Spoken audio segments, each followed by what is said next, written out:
আজ আমরা দেখতে চলেছি ২০২০ সালে রিলিজ হওয়া একটি অসাধারণ মুভি, যার নাম হল দ্য কাল্ম বিয়ন্ড।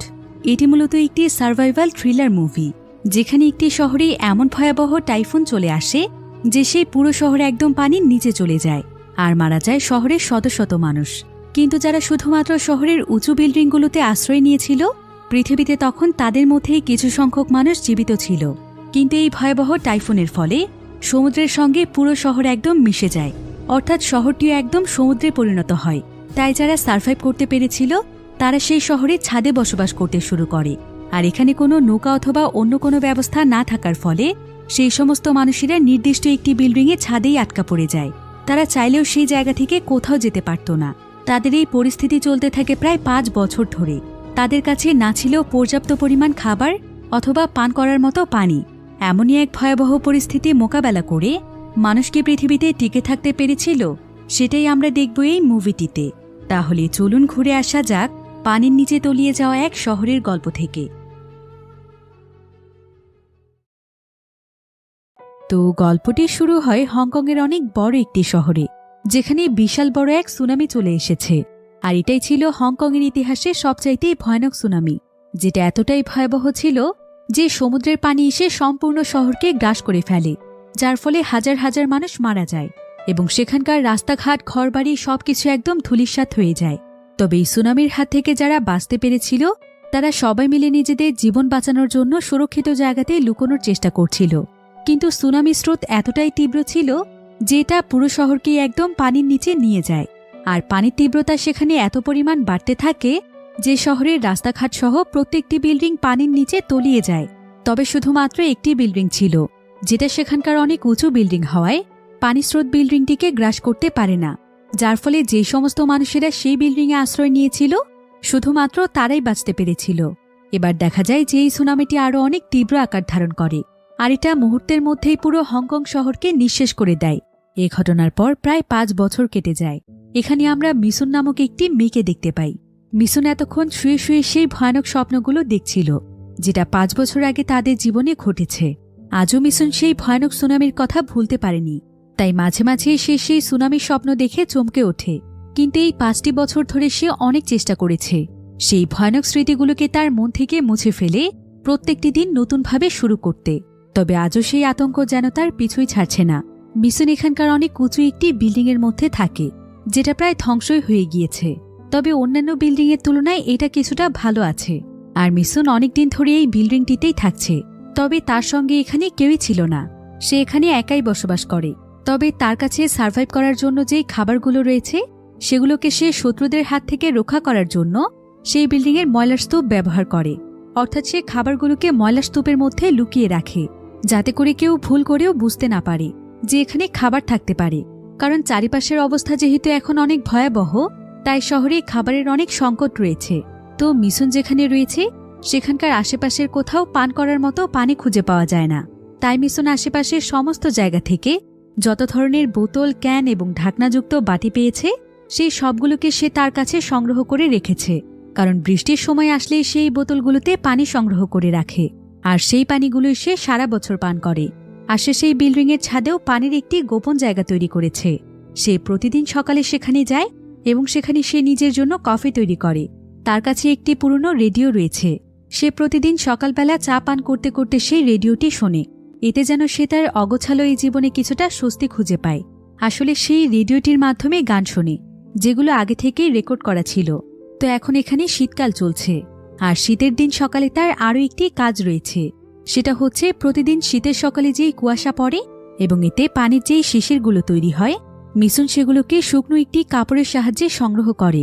এরপর কাপড়টি চিপে সেই পানিগুলোকে বের করে সেগুলোকে ফুটিয়ে বিশুদ্ধ করে সে তার গোপন জায়গাতে রেখে দেয়, কারণ গরমকালে প্রচুর পরিমাণে পানির প্রয়োজন। মিসনের কাছে আবার একটি ডায়েরি রয়েছে, যেখানে সে তার খাবার এবং পানির ব্যাপারে হিসেব লিখে রাখে।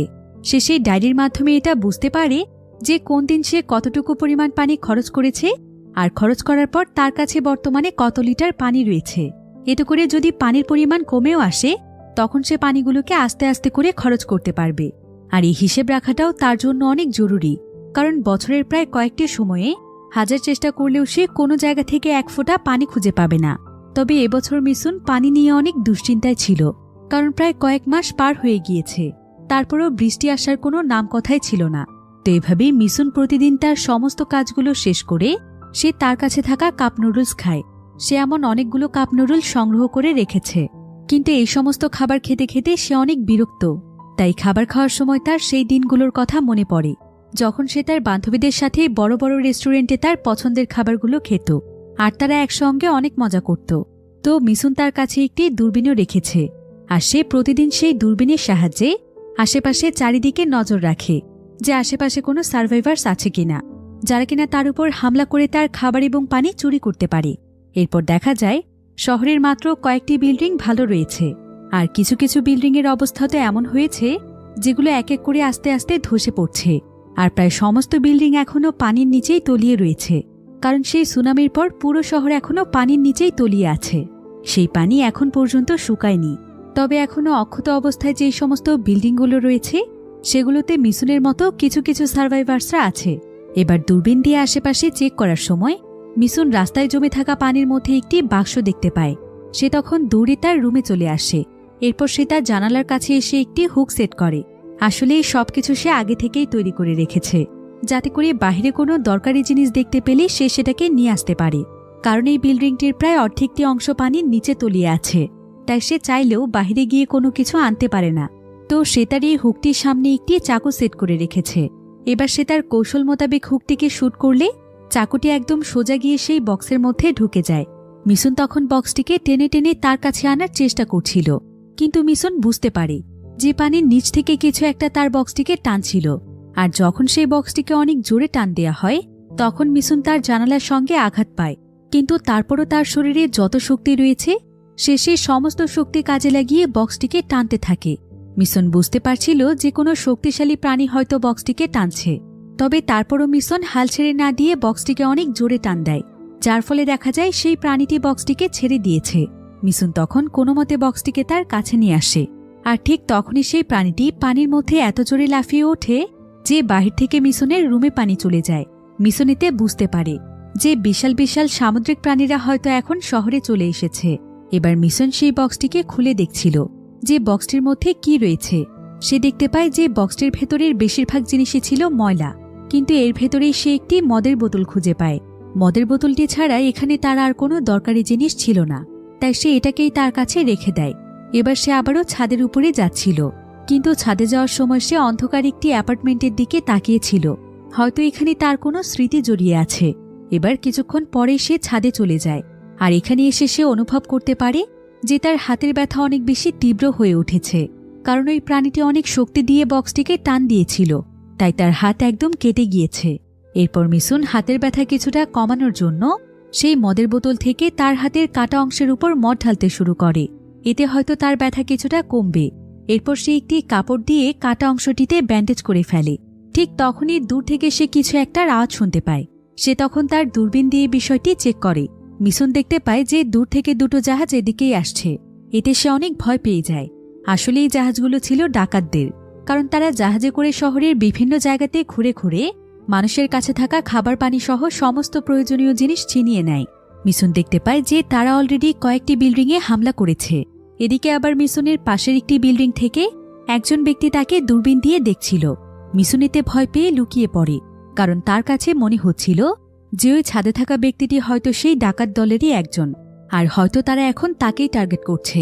তাই মিশুন তাড়াতাড়ি করে ছাদ থেকে তার রুমে চলে আসে, আর তার কাছে যত রকমের প্রয়োজনীয় জিনিস ছিল সে সেই সমস্ত কিছুকে লুকিয়ে ফেলে, এবং তার কাছে যত ধরনের ময়লা ছিল সেই সমস্ত ময়লা সে রুমে চারিদিকে ছড়িয়ে দেয়, যাতে করে ডাকাত দলের কাছে মনে হয় যে এখানে ময়লা ছাড়া আর কিছুই নেই।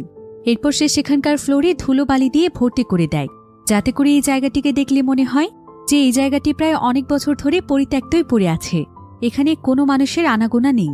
এরপর সে নিজে গিয়ে একটি জায়গাতে লুকিয়ে পড়ে, আর কিছুক্ষণের মধ্যেই দেখা যায় সেই ডাকাত দল মিশুনের বিল্ডিংয়ে চলে এসেছে, আর তারা এখানে আশেপাশে সমস্ত জায়গাগুলো চেক করছিল। এদিকে ঠিক তখনই মিশুন গুলির আওয়াজ শুনে চমকে ওঠে। আসলে ডাকাত দল এটা নিশ্চিত করতে চাইছিল যে এখানে কেউ আছে কিনা, কারণ তাদের দলের একজন একটি জিনিসকে নড়তে দেখেছিল। তাই তার কাছে মনে হয়েছিল যে সেখানে কেউ লুকিয়ে আছে, কারণ সেই ছাদ থেকে মিশুনকে দেখতে পেয়ে সবাইকে এখানে নিয়ে এসেছে। কিন্তু তার এই ধারণা ভুল প্রমাণিত হয়। তাই তারা সবাই মনে করে যে সে হয়তো ভুল দেখেছে। এরপর তারা সম্পূর্ণ বিল্ডিং অনেক ভালোভাবে খোঁজে, কিন্তু তারা সেখানে কোনো খাবার পানি কোনো কিছুই পায় না, কারণ মিশন সেগুলোকে খুব ভালোভাবেই লুকিয়ে রেখেছিল। তাই কিছুক্ষণের মধ্যেই তারা সবাই মিলে সেখান থেকে চলে যায়, এতে যেন মিশনের মাঝে প্রাণ ফিরে আসে।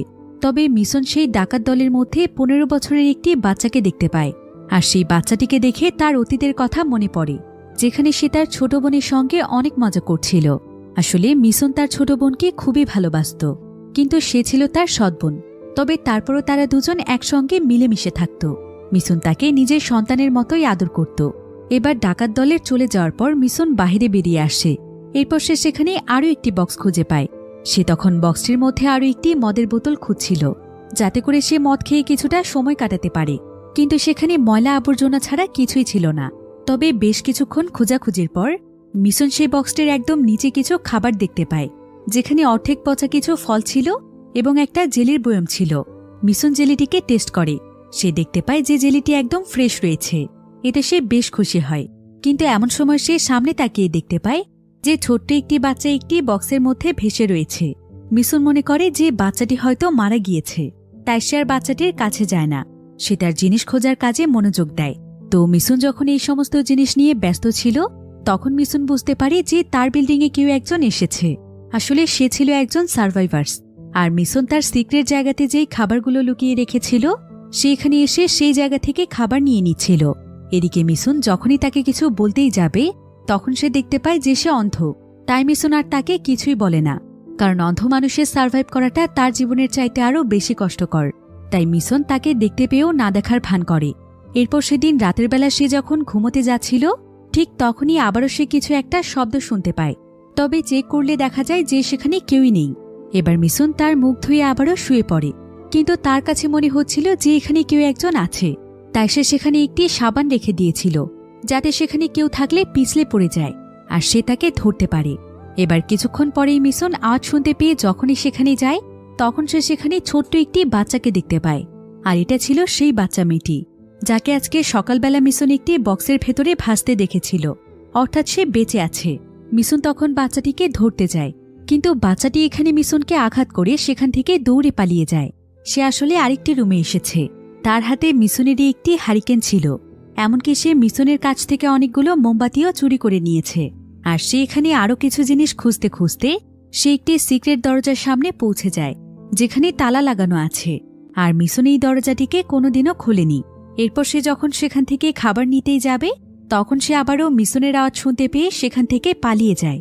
মিশন সেই বাচ্চা মেয়েটিকে সব জায়গাতে খোঁজে, কিন্তু সে তাকে কোথাও দেখতে না পেয়ে সে চুপচাপ গিয়ে ঘুমিয়ে পড়ে। তবে আজকে সে তার স্বপ্নে তার পুরনো স্মৃতিগুলো দেখছিল, যেখানে সে তার ছোট বোনের জন্মদিন উপলক্ষে কাপড় কিনতে গিয়েছিল। আর তার সঙ্গে তার একজন বান্ধবী ছিল। তো মিশন এখানে তার বান্ধবীকে বলছিল যে খুব শীঘ্রই সে তার বাড়ি ছেড়ে চলে যাবে, যাতে করে সে তার মা বাবার কাছ থেকে দূরে থাকতে পারে। এখানে আমরা বুঝতে পারি যে মিশনের সঙ্গে হয়তো তার পরিবারের খুব একটা বনিবনা ছিল না। এবার সকালবেলা মিশনের যখন ঘুম ভাঙে, তখন মিশন তার সিক্রেট জায়গা থেকে খাবার নিতে আসে। কিন্তু এখানে এসে সে দেখতে পায় যে এখান থেকে তার অনেক খাবার চুরি হয়ে গিয়েছে। সে বুঝতে পারে যে সেই বাচ্চা মেয়েটি হয়তো চুরি করেছে। সে তখন সেই মেয়েটিকে খুঁজতে থাকে, আর অনেক সময় ধরে খোঁজাখুঁজি করার পর একটি জায়গাতে সে মেয়েটিকে দেখতে পায়। কিন্তু বাচ্চা মেয়েটি এখানে ঘুমিয়ে পড়েছিল। মিশনের তখন মেয়েটিকে দেখে অনেক মায়া হয়, তাই সে আর বাচ্চাটিকে কিছুই বলে না, বরং সে রান্না করতে চলে যায়। এবার কিছুক্ষণ পরেই সেই বাচ্চা মেয়েটির ঘুম ভেঙে যায়। আর যখন সে সেখানে মিশনকে দেখতে পায় না, তখন সে আবারও সেই বিল্ডিংয়ের মধ্যে খাবার খুঁজতে শুরু করে। এবার অনেক সময় ধরে সেখানে তল্লাশি চালানোর পর বাচ্চাটি সেখানে মিশন এবং তার বোনের একটি ছবি খুঁজে পায়। তো মেয়েটি যখন ছবিটিকে দেখছিল, ঠিক তখনই মিশন সেখানে চলে আসে। আর মিশনকে দেখতে পেয়ে মেয়েটি তখন ভয় পেয়ে আবারও দৌড়ে পালিয়ে যায়। কিন্তু মিশন তখন তাড়াতাড়ি করে ছবিগুলোকে আবারও লুকিয়ে ফেলে। কিন্তু ছবিগুলো লুকোনোর সময় একটি ছবি বাহিরেই পড়ে থাকে, আর মিশন সেটা দেখতে পায় না। সে লকারটিকে বন্ধ করে দিয়ে তার রান্নার কাজে লেগে পড়ে। আর রান্না শেষ হলে সে সেই বাচ্চা মেয়েটির কাছে যায় এবং তার ভয় ভাঙিয়ে সে তাকে তার সঙ্গে নিয়ে আসে। আসলে এই মেয়েটিকে দেখে মিশনের তার বোনের কথা মনে পড়ছিল। সে তখন মেয়েটিকে সেখানে খাবার খেতে দেয়। আর এমন সময় তার ঠিক সেই দিনটির কথা মনে পড়ে, যেদিন তার ছোট বোনের জন্মদিন ছিল। আর তার বোনের জন্মদিন উপলক্ষে তার মা বাবা তার ছোট বোনকে একটি নেকলেস উপহার দিয়েছিল, কিন্তু মিশনিতে মোটেও খুশি ছিল না। সে তার পরিবারের উপর খুবই রেগে যায়, কারণ তার পরিবার তার চাইতে বেশি তার ছোট বোনকে ভালোবাসে, আর তারা সবসময় মিশনকে অবহেলা করে। তবে ব্যাপারটি এমন নয় যে সে তার ছোট বোনকে ভালোবাসে না, সে নিজেও তার ছোট বোনকে অনেক ভালোবাসে, কিন্তু সে চায় তার পরিবার তার দিকেও খেয়াল রাখুক। আর তার ছোট বোনকে যে নেকলেসটি দেওয়া হয়েছে, এটা তাদের পরিবারের নিয়ম অনুযায়ী পরিবারের বড় মেয়ের পাওয়ার কথা, কিন্তু তারা মিশনকে এতটাই অবহেলা করে যে তারা পরিবারের নিয়ম ভঙ্গ করে এটা তাদের ছোট মেয়েকেই দিয়ে দিয়েছে। তাই মিশনের সঙ্গে তার পরিবারের এখানে অনেক ঝগড়া হয়, যার ফলে মিশন বাড়ি ছেড়ে চলে যায়। এবার আমরা বর্তমান সময়ে ফিরে আসি। আমরা দেখতে পাই মিশন যে নেকলেসটি নিয়ে ঝগড়া করেছিল, সেই নেকলেসটি এখন তার গলাতেই রয়েছে। এদিকে এই বাচ্চা মেয়েটি এখানে একদম চুপচাপ বসেছিল, আর সে আনমনে কিছু একটা চিন্তা করছিল। আর মিশন যখন এখানে তাকে খাবার দিতে আসে, তখন এই মেয়েটি কোনো কথাই বলছিল না। মিশন বুঝতে পারে যে বাচ্চা মেয়েটি হয়তো তার পরিবারকে হারিয়েছে, তাই সেই শোক হয়তো এখনো সে কাটিয়ে উঠতে পারেনি, যার ফলে মিশন তাকে সান্ত্বনা দেয়, আর সে তাকে অনেক বুঝিয়ে খাবার খেতে দেয়। এবার খাবার খাওয়া শেষ হলে মিশন তার জন্য খুব সুন্দরভাবে একটি বিছানাও তৈরি করে দেয়। এরপর সে বাচ্চাটিকে সেই বিছানায় নিশ্চিন্তে ঘুমোতে বলে, কিন্তু মেয়েটি দূরে দাঁড়িয়ে বিছানাটিকে দেখে, তবে সে ঘুমোয় না। আসলে সে এখনও মিশনকে বিশ্বাস করতে পারছিল না, কারণ বর্তমানে পৃথিবীর সবাই খুবই স্বার্থপর। এবার পরের দিন সকালে দেখা যায় যে সেই বাচ্চা মেয়েটি মিশনের সেই সমস্ত জিনিসগুলোকে ফিরিয়ে দেয় যেগুলো সে চুরি করেছিল। মিশনিতে বাচ্চাটির উপর খুবই খুশি হয়। এবার সে বাচ্চাটিকে ছাদে নিয়ে যায়, আর সেখানে সে বাচ্চাটির জন্য নুডলস রান্না করে। এরপর তারা দুজন মিলে সেখানে বসে একসঙ্গে নুডলস খায়। আর বাচ্চাটি এখানে আস্তে আস্তে মিশনের উপর ভরসা করতে শুরু করেছিল। তো মিশন এখানে যেভাবে খাবার খাচ্ছিল, বাচ্চাটিও তখন তার দেখা দেখে সেভাবে খাবার খাওয়ার চেষ্টা করছিল, কিন্তু সেভাবে খেতে গিয়ে বাচ্চাটির মুখের উপরে নুডলস পড়ে যায়, যেটা দেখে মিশন হেসে ফেলে। এরপর মিশন বাচ্চাটির কাছে তার নাম জানতে চায়। বাচ্চাটি তাকে জানায় যে তার নাম হচ্ছে হিমি। এভাবেই সেদিন মজা করতে করতে তাদের পুরো দিন কেটে যায়। আর আজকে রাতের বেলা হিমি মিশনের তৈরি সেই বিছানায় ঘুমিয়ে পড়ে, তার পাশেই আবার শুয়েছিল মিশন। এদিকে বাচ্চা মেয়েটি এখানে নীরবে কাঁদছিল, যাতে করে মিশন দেখতে না পায়। কিন্তু কিছুক্ষণ পরেই মিশন এই বিষয়টি লক্ষ্য করে। মিশন তখন বলে, হিমি, কি হয়েছে তোমার, কেন কাঁদছ? কিন্তু হিমি এখানে কোনো কথাই বলে না। মিশন তখন তাকে বলে, আমি জানি তুমি এইটুকু বয়সে এখন যেই পরিস্থিতির মধ্যে রয়েছ, সেখানে তোমার কান্না করাটা স্বাভাবিক, কারণ এইটুকু বয়সে তুমি তোমার পুরো পরিবারকেই হারিয়েছ। তুমি একাই সার্ভাইভ করছো, তবে এতে প্রমাণ হয় তুমি অনেক স্ট্রং একটি মেয়ে, আর তাই তোমার মনে সাহস রাখতে হবে, তাহলেই তুমি সার্ভাইভ করতে পারবে। হিমি তখন তাকে বলে, আসলে আমি আমার পরিবারের জন্য কাঁদছি না, আমি কাঁদছি শুধুমাত্র আমার মায়ের জন্য। আমি আসলে মনে প্রাণে বিশ্বাস করি যে আমার মা এখনো বেঁচে আছে, তাই আমি সমস্ত জায়গাতে আমার মাকেই খুঁজে বেড়াচ্ছি। আর জানো, আমি আমার মাকে খুঁজতে যাওয়ার জন্য একটি নৌকাও তৈরি করেছি। আশা করি খুব শীঘ্রই আমি আমার মাকে খুঁজে পাব। এরপর হিমি এবং মিশন দুজনেই সেখানে ঘুমিয়ে পড়ে। এবার সকালবেলা মিশন হিমিকে নিয়ে আবারও ছাদে চলে যায়, আর সে হিমিকে নিয়ে তার প্রতিদিনের কাজগুলো করতে শুরু করে। কিন্তু মিশন যখন তার কাজে ব্যস্ত ছিল, হিমি তখন ছাদের উপরে থাকা দরজাটি নিয়ে খেলছিল। কিন্তু খেলতে খেলতে সে মস্ত বড় একটি ভুল করে ফেলে। তার ভুলের কারণে ছাদের সেই দরজাটি ভেতর থেকে লক হয়ে যায়। অর্থাৎ এখন তারা ততক্ষণ পর্যন্ত ছাদ থেকে বের হতে পারবে না, যতক্ষণ পর্যন্ত ভেতর থেকে কেউ দরজাটি খুলে না দিচ্ছে। মিশন এতে প্রচণ্ড ভয় পেয়ে যায়, কারণ বিল্ডিংয়ের ভেতরেই তাদের সমস্ত দরকারি জিনিসপত্র এবং খাবার রয়েছে। কিন্তু হিমি তখন তাকে শান্ত হতে বলে, আর সে একটি তার কাটার মাধ্যমে দরজার লকটিকে খুব সহজেই খুলে ফেলে। মিশন এতে বেশ অবাক হয়, আর সে হিমিকে বোঝায় যে এমনটা সে যেন কোনোদিনও না করে। এবার সে নিজে গিয়ে তার রান্নার কাজে লেগে পড়ে। কিন্তু এখানে সে লক্ষ্য করে যে তার গলায় যে নেকলেসটি ছিল সেটা এখন আর নেই। তার উপর আবার ঠিক তখনই সে বাহির থেকে আওয়াজ শুনতে পায়, আর সে তার দূরবীন দিয়ে চেক করে দেখতে পায় যে সেই ডাকাত দল আবারও এদিকে আসছে। তাই সে তখন হিমিকে নিয়ে বিল্ডিংয়ের সেই জায়গাটিতে লুকিয়ে পড়ে। এবার কিছুক্ষণ পর সে দেখতে পায় যে ডাকাত দলটি চলে গিয়েছে। তখন সে হিমিকে নিয়ে আবারও বেরিয়ে আসে। এবার মিশন হিমিকে গোসল করিয়ে দিচ্ছিল। হিমি তখন মিশনকে বলে যে তাদের উচিত এই বিল্ডিং থেকে পালিয়ে যাওয়া, কারণ এই বিল্ডিংটি হয়তো ডাকাত দলের নজরে পড়েছে। কিন্তু মিশন তাকে বলে যে সে চাইলেও এই বাড়ি ছেড়ে যেতে পারবে না, কারণ এই বাড়ির প্রতি তার এক ধরনের মায়া তৈরি হয়েছে। এটা তারই বাড়ি, এই বাড়িটা তার কাছে এখন তার পরিবারের মতো, তাই সে এখান থেকে কোথাও যাবে না। এবার মিশন সেই বাচ্চাটিকে জিজ্ঞাসা করে, তুমি কি আমার নেকলেসটি নিয়েছ? বাচ্চাটি তখন তাকে জানায় যে সে তার নেকলেস নেয়নি। কিন্তু হিমি এতে মিশনের উপর প্রচণ্ড রেগে যায়, কারণ সে ভাবছিল মিশন হয়তো তাকে সন্দেহ করেছে। তাই সে তখন রাগ করে কিছু জিনিসপত্র নিয়ে মিসুনের কাছ থেকে আলাদা থাকতে শুরু করে। যদিও মিসুন অনেকবার তার রাগ ভাঙানোর চেষ্টা করেছিল, কিন্তু হিমি তার সঙ্গে কথাই বলতে চাইছিল না। এভাবেই প্রায় বেশ কিছুদিন সময় পার হয়ে যায়। এরপর একদিন মিসুন দেখতে পায় যে সে একটি জায়গাতে সিক্রেটভাবে যেই পানিগুলো সংগ্রহ করে রেখেছিল সেই পানিগুলো চুরি হয়ে গিয়েছে, কারণ সেখানে পানি ছিল না। মিসুন এতে অনেক দুশ্চিন্তায় পড়ে যায়। কিন্তু কিছুক্ষণ পরে সে হিমির কাছ থেকে জানতে পারে যে হিমি সেই পানিগুলো খরচ করে ফেলেছে। সে সেই পানি পরিষ্কারের কাজে ব্যবহার করেছে। আর এই ঘটনার ফলে মিসুনের তার অতীতের আরও একটি ফ্ল্যাশব্যাক মনে পড়ে যায়। যখন সে তার পরিবারের সঙ্গে তাদের বাড়িতে ছিল, সেই সময় টিভিতে একটি নিউজ দেখানো হচ্ছিল। নিউজে বলা হচ্ছিল যে তাদের পাশের একটি শহরে বিশাল বড় এক ঝড় আসতে চলেছে। এতে শত শত মানুষের প্রাণ চলে যেতে পারে। কিন্তু এমন পরিস্থিতিতেও মিসুনের মা তাকে বিয়ে দেওয়ার জন্য উঠে পড়ে লেগেছিল, যার ফলে সেদিনও তার মায়ের সঙ্গে তার ঝগড়া হয়। কিন্তু সেদিন রাতের বেলায় ঘটে যায় সবচাইতে বড় দুর্ঘটনা, যেটা 5 বছর আগে হয়েছিল। আর সেই সুনামিতেই মিসুনের পুরো পরিবার মারা যায়।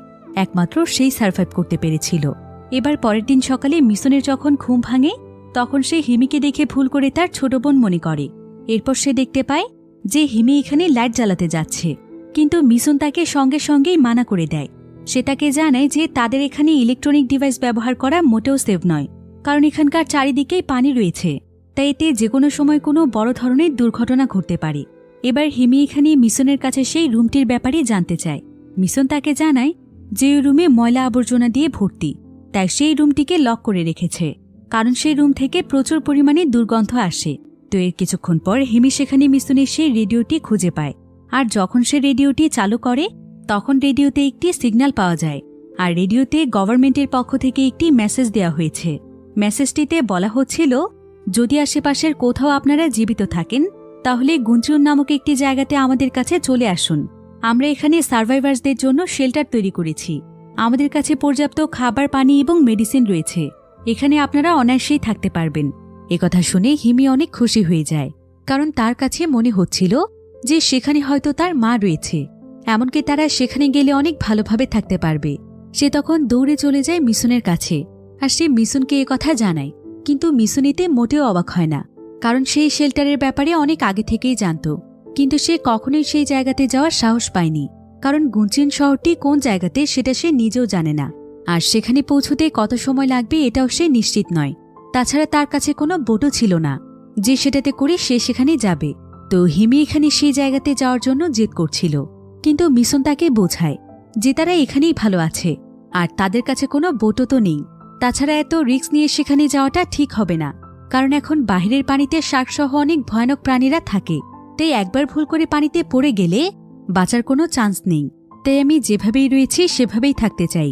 একথা শুনে হিমির অনেক মন খারাপ হয়। সে তখন মিসুনকে বলে, তুমি এত ভীতু কেন? তোমার মধ্যে সাহস নেই বলে তুমি এখনো এখানে বন্দি পড়ে আছো। এই বলেই হিমি রাগ করে সেখান থেকে চলে যায়। এবার অনেক সময় ধরে মিসুন যখন হিমির কোনো সারা শব্দ পাচ্ছিল না, তখন সে ভেতরে গিয়ে দেখতে পায় যে হিমি সেখানে বসে অনেকগুলো ময়লা আবর্জনা দিয়ে ছোট্ট একটি ভেলার মতো তৈরি করেছে। এমনকি সে একটি বন্দুক জোগাড় করেছে, কারণ সে এই ভেলাতে করে গুঞ্চিয়নের উদ্দেশ্যে যেতে চায়। কিন্তু মিসুন এতে খুবই রেগে যায়। সে সঙ্গে সঙ্গে হিমির কাছ থেকে সমস্ত জিনিস কেড়ে নেয়। আর সে তাকে বলে, তোমাকে একবার বললে তুমি কোনো কথা বোঝো না? তুমি কি ভেবেছ তুমি একাই সাহসী? তোমার মনে হয় তুমি এগুলো দিয়ে গুঞ্চিয়নে যেতে পারবে? তোমার এই চেষ্টা আমি 5 বছর আগেই করে এসেছি। আমি এভাবে অনেকবার যাওয়ার চেষ্টা করেছি, কিন্তু প্রত্যেকবারই ব্যর্থ হয়েছি, কারণ কোনো নৌকা ছাড়া সেখানে পৌঁছানো সম্ভবই নয়। তাই এসব চিন্তা বাদ দাও। এবার পরের দিন সকালে হিমি যখন ঘুমোচ্ছিল, তখন মিসুন তাকে তাড়াতাড়ি করে ডেকে তোলে, কারণ আজকে বহুদিন পর বৃষ্টি এসেছে। এরপর তারা দুজন মিলে তাদের কাছে যত ধরনের বোতল ছিল সেই সমস্ত কিছুতে তারা যতটুকু সম্ভব পানি সংগ্রহ করে রাখছিল। তারা বোতলের পাশাপাশি হাঁড়ি পাতিল, বালতি, বাটি এই সমস্ত জিনিসের মধ্যেই পানি সংগ্রহ করে রাখে। আর এত পরিমাণ বিশুদ্ধ পানি পেয়ে তাদের দুজনেরই মন ভালো হয়ে যায়। এর কিছুক্ষণ পর হিমি যখন একটি জায়গাতে বসেছিল, ঠিক তখনই সে কিছুটা দূরে তাকিয়ে দেখতে পায় যে সেখানে মিসুনের সেই লকেটটি পড়ে আছে, যেটা সে খুঁজছিল।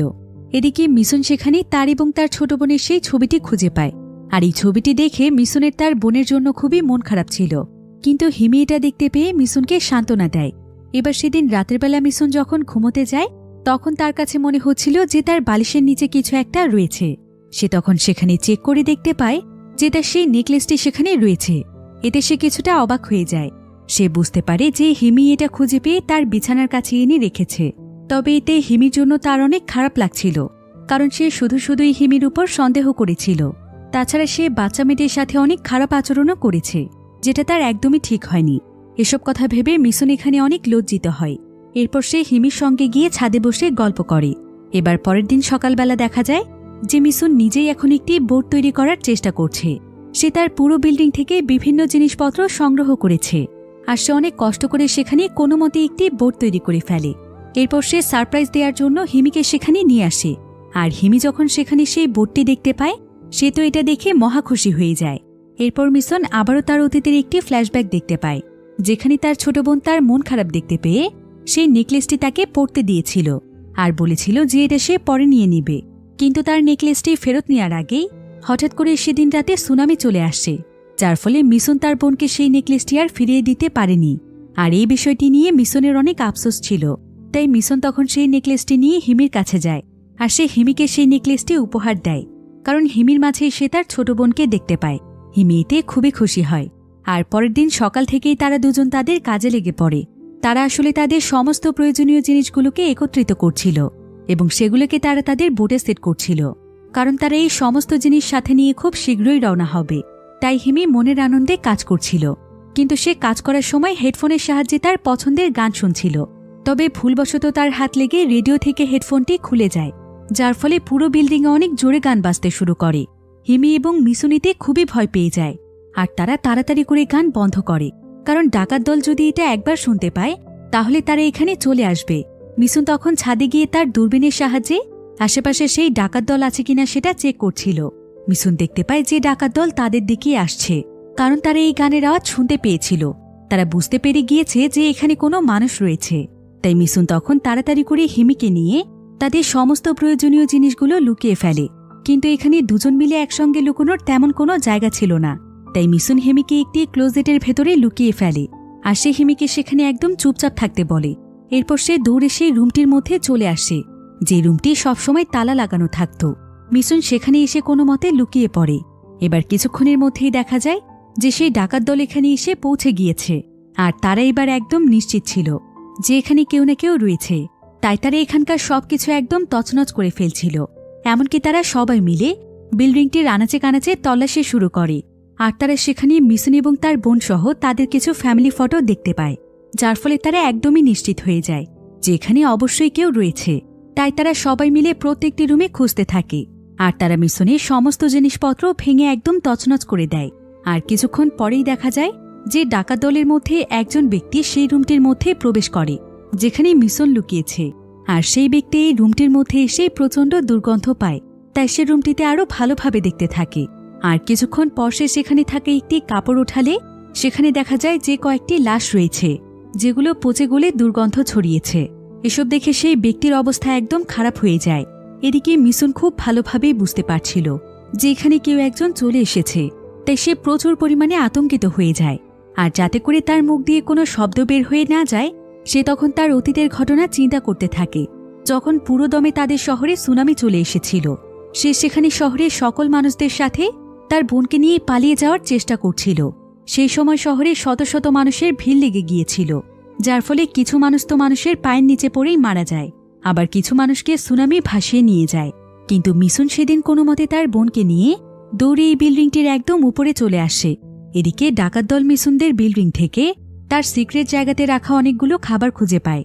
এদিকে তাদের টিমে 15 বছরের যেই বাচ্চা ছেলেটি ছিল, সে সেই ক্লোজেটের কাছে চলে যায় যেখানে হিমি লুকিয়েছিল, আর সে সেখানে খুব ভালোভাবে দেখতে থাকে। এরপর এক পর্যায়ে দেখা যায় যে সেই বাচ্চা ছেলেটি সেখানে হিমিকে খুঁজে পেয়ে যায়, যার ফলে সেই ডাকাত দল হিমিকে বন্দি বানিয়ে ফেলে। এদিকে মিশন হিমির চিৎকারের আওয়াজ শুনে বুঝতে পারে যে ডাকাত দল হিমিকে ধরে ফেলেছে। ফলে তার আবারও তার ছোট বোনের কথা মনে পড়ে যায় যখন তারা দৌড়ে এই বিল্ডিংটির উপরে উঠছিল। কিন্তু সেই বিল্ডিংটিতেও প্রচুর মানুষের ভিড় লেগেছিল, তাই অতিরিক্ত ভিড়ের ফলে মিশন তার বোনকে হারিয়ে ফেলে। আর মিশন ছাদে পৌঁছানোর পর বিষয়টি লক্ষ্য করে, কিন্তু ততক্ষণে প্রায় বিল্ডিংটির ছাদ পর্যন্ত একদম পানি দিয়ে তলিয়ে গিয়েছে। এবার মিশন হিমিকে বাঁচানোর জন্য অনেক সাহস করে ডাকাত দলের সামনে চলে আসে তাদেরকে হিমিকে ছেড়ে দিতে বলে, কিন্তু ডাকাত দল তার কোনো কথাই শোনে না। বরং তারা সবাই মিলে এখন মিশনের দিকে বাজে নজরে দেখছিল। আর একজন ব্যক্তি তো সেখানে মিশনকে বেঁধে ফেলে, আর সে তার সঙ্গে বাজে কাজ করার চেষ্টা করে। কিন্তু সেখানে তাদের যে লিডার রয়েছে সে তাকে এমনটা করতে নিষেধ করে। সে বলে যে এসব পরেও করা যাবে, কারণ এখনও তাদের অনেক কাজ বাকি আছে। তাই তারা তখন মিশন এবং হিমিকে কিছুই করে না। তারা তাদের দুজনকে তাদের বোটে নিয়ে আসে, যাতে করে তারা তাদের প্রয়োজন মতো তাদের দুজনকে ব্যবহার করতে পারে। এমনকি তারা তাদের বোটে মিশনের সমস্ত খাবার পানীয় নিয়ে এসেছে। এদিকে একটি লোক এখানে হিমিকে ভয় দেখাচ্ছিল। হিমি এতে ভয়ে সেখানে কাঁদছিল। আর মিশন যখন এই দৃশ্যটি দেখতে পায় তখন তার কাছে অনেক খারাপ লাগে। আর হিমিকে দেখে বারবার মিশনের তার ছোট বোনের কথা মনে পড়ছিল, যাকে সে সুনামির জন্য হারিয়ে ফেলেছে। কিন্তু এবার সে আর আগের মতো ভুল করবে না। সে তার ছোট বোনকে হারাতে দিলেও হিমিকে সে কখনোই হারাতে দেবে না। তাই মিশন এখানে পরিকল্পনা করছিল যে কিভাবে সে তাদের উপর হামলা করবে। তবে এখানে তারা মিশনের হাত বেঁধে রেখেছিল। মিশন তখন তার শরীরে যত পরিমাণে শক্তি ছিল সেই সমস্ত শক্তি দিয়ে তার হাতে থাকা রশিটিকে অনেক জোরে টান দেয়। কিন্তু দেখা যায় এতে কোনো লাভই হয় না, কারণ মিশনের পেছনেই একজন লোক ছিল। সে তখন মিশনের হাতে থাকা দড়িটির সাহায্যে মিশনকে পেছনের দিকে টেনে পানিতে ফেলে দেয়।